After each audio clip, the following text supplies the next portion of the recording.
a priority. I know, especially my La Jolla people, it was a drive, so thank you so much. Without your participation, this idea and our desire to enact change would be impossible. Also, a special thank you to Santos, whose gallery this is. It's amazing, and we appreciate him for inviting us in to participate this night with him. He also creates amazing art, and he is supporting Inlight's mission, so we really appreciate Santos, so thank you very much. I want to first introduce myself. My name is Jennifer Bin, and I am a co-founder of the Inlight Institute. Also, this is one of my best friends, Courtney Stone, who is another co-founder. Well, just so. A quick background. Courtney and I have known each other since we were 12. I spent every summer in Las Vegas, and that was her hometown. So we've known each other for a very long time. On October 1st, 2018, my husband and I went to Vegas. We planned on attending a concert, and at the last minute, we decided not to go. At that concert, 58 people lost their lives, and hundreds more were injured. I got home and I spoke to Courtney on the phone, and she was in tears. And we decided at that moment we needed to do something, and we needed to make a difference. So from there, we were introduced to the Sandy Hook Promise Foundation, and all of last year we advocated for them to bring their programs into San Diego County. During that time, we saw that there was a missing puzzle piece, and that was the early social emotional education for children. So we wanted to develop a program for ages 5 through 12 to discuss these tough topics and to create a dictionary of words that they needed to know before they got into middle school that would help them in the process. It is shocking to think that 1 in 5 children live with a mental illness by the age of 18. And if those mental illnesses are not identified or past traumas are not treated properly, that can lead to disastrous consequences, including self-harm and harming others. We had the honor and privilege to meet Dr. Reed Malloy, who is a leading forensic psychologist, and he explained to us about the pathway to violence. And if actions aren't taken, those pathways can become dangerous. For me, I have 2 immediate family members who have died because of guns. So I have a personal experience, and that has shaped my passion about what I want to do for my children. When I look at them, the only thing I care about is their safety and their happiness. I believe that we are only as safe as the most vulnerable in our communities. So I hope tonight inspires thoughts, discussion, and action. If you'd like to get involved, please check out our website and look at the In Collective, and you can have priority for future events and also help us create our programs. With that said, I am so thankful that Dr. Val Rock is here to speak with us and discuss the effects of screen time on children. Dr. Rock has a PhD in clinical psychology with an emphasis in children and families.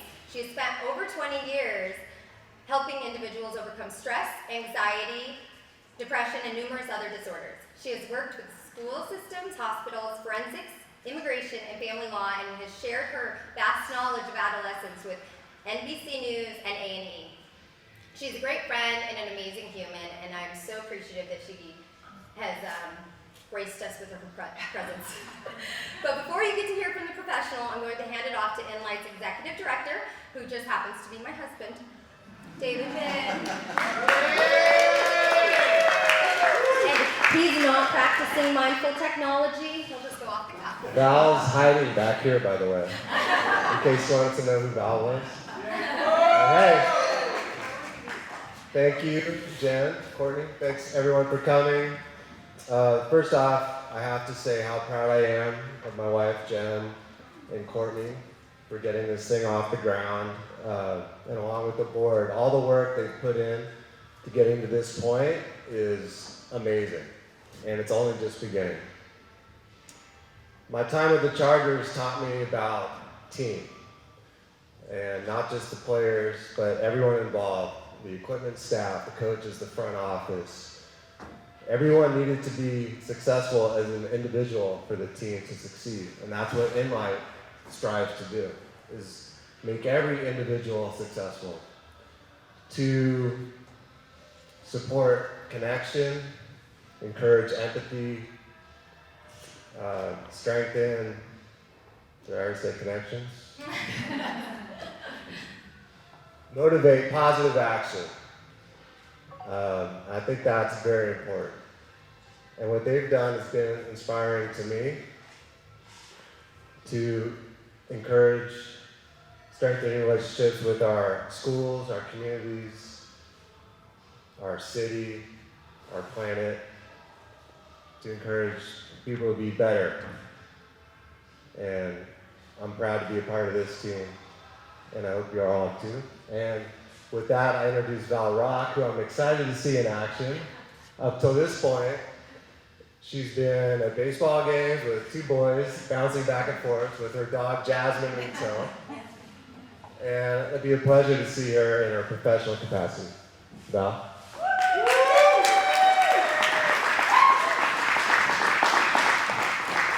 Hello everyone, and thank you for being here. It is my honor to be part of this introductory event for the Inlight Institute, with the inaugural theme being survival and how that can relate to screen time. So the points I'm going to talk about today are listed there, and I want to just jump right in because this is going to be somewhat brief. I want to start with the psychology of technology. Now, I'm not here to be an alarmist, but I think it's crucial to be educated and knowledgeable. Technology, it's ubiquitous, it's everywhere, not going anywhere, all around us. So I think one of our greatest defenses is just to have the knowledge of what to expect when it comes to the research of technology. What are the experts saying? I'm sure a lot of you have read the IGEN author Jean Twenge and some of the information she's written, what she's come up with. And she defined the IGEN as those born between 1995 and 2012. And what she found in her research is that this generation of kids are delaying adulthood. They're delaying getting jobs, they're delaying dating, they're not getting driver's licenses. They're just holding up in their rooms. They don't feel the need to leave, which is crazy to us because our generation, we couldn't wait to get our license and get out there. But there's not that need. And what she found too, which was really important, is this generation is not getting sleep. Like any generation before, they are so sleep deprived. And I do see that in my practice as well. And I'll touch on some of those reasons as to why. She also found that the rise in smartphone and screen time activity show a rise in depression, loneliness, suicide. The suicide rate of teen girls ages 15 to 19 has doubled between 2000 and 2015. So I think that is one scary thought, but again, we're looking at it so we can find out what we can do about it. Another researcher found that technology is stifling creativity. Kids are no longer creative because they have an instant gratification of going to the phone, whereas before it used to be, let's find some creative activities. So we're seeing a lot less creativity. Screen time addiction is leading to gray matter shrinkage, and that's where processing occurs in the brain. And frontal lobe shrinkage, that's where the executive functioning happens, and that's where the planning and organizing is happening. So we can see how that can be a problem for these kids. I recommend you all watch the 60-minute special called Brain Hacking with Anderson Cooper if you haven't seen that yet. It's really informative, and I think kids should watch it with you if age appropriate. I had my kids watch it this last week. And what it does is it educates us on what these tech engineers are doing. We have no idea how they're figuring it out, but they have these algorithms that they're creating based on your technology use.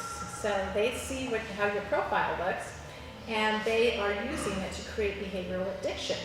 For example, with Facebook or Instagram, they intermittently give you the likes that you got on a post because it gives you that dopamine burst just like a slot machine would. So you create this addictive behavior. Same thing with Snapchat. You've probably heard about these snap streaks that happen between kids.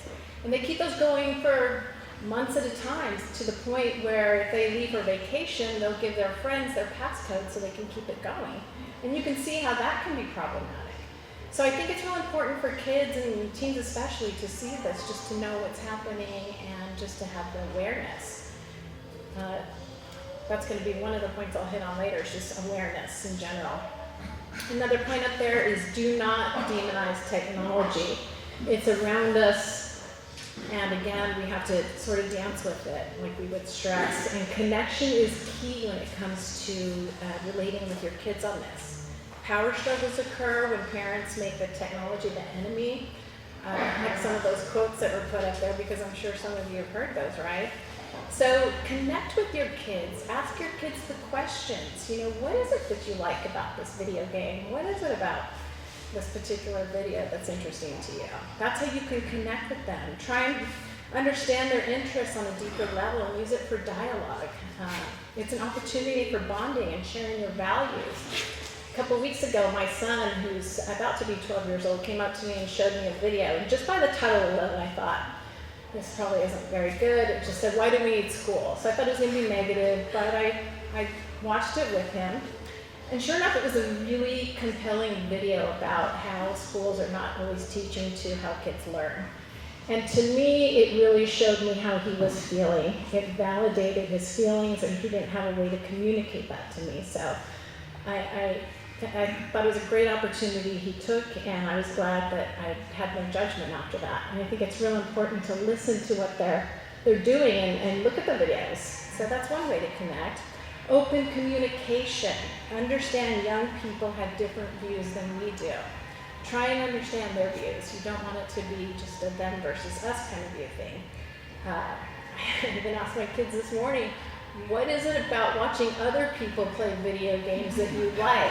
We'll never understand that, right? Wouldn't you rather play the video games than watch these YouTubers? Well, the answer I got was, well, it's funny, Mom. They say really funny things sometimes, so the banter itself is funny. So it helped me to understand that the humor was a value that they really enjoyed. And you want to refrain from preaching too, because the preaching doesn't get us anywhere. It's so easy to go to. When we were teenagers, we didn't need cell phones. You know, we got along just fine. How many times have we said that or thought that? But they don't get that, and they never will. And frankly, neither will we. We'll never go back to that time. So it just doesn't make sense to say it to them. So I'll go over some tips and tools pretty quickly. There is a toolkit on the Inlight Institute website that I suggest you go to and figure out a family media plan for your family. It's really, really good to have these in place. You're not going to use all of them, but I just picked out a few that I thought were relevant and I think doable. There really is no perfect formula for screen time. A healthy media diet is different for every family. Decide how you're going to monitor what you do, what they do online. So I would suggest you view your child's usage through built-in apps, and those are just there that are built in. You don't have to go far to look for those. And look at how often they're unlocking their device. Again, this gives you some knowledge, and you have some numbers, and you just have some data to work with. One that stood out for me is establish a co-parenting agreement that you're equally enforcing, because it's really easy to get on a different page than with your spouse or significant other. And you really want to agree on this before you hand out these guidelines so that you can be a united front. And we know sometimes one parent might be a little bit more permissive in their parenting, and kids kind of know who to go to ask these things. So you want to stop that before it even happens, and just know that it's important. And I can see some people kind of like looking at who the permissive parent might be in their group, but this is something that I can relate to myself. So I think it's a good discussion to have. Another is aim for balance. Make sure that the things that are important in your family are fairly balanced. Get your kids to help identify a plan during the week that works for them. Include the things that they like to do and the things that they have to do. And kids are so visual, so it might be helpful to just visually create something for them, like a wheel or a pie chart, and divide it into the sections of where they show up, like school, academics, sports, whatever it might be, church. And look at that to have some awareness of how they show up there. And it helps them to see it before their eyes. Device curfews is another one, and I'm sure you all have heard this one. Have your children put the phone away 1 hour before bed. And this goes back to good sleep hygiene, because again, this generation is not getting good sleep, and that's the number one thing they could be doing for themselves is getting better sleep.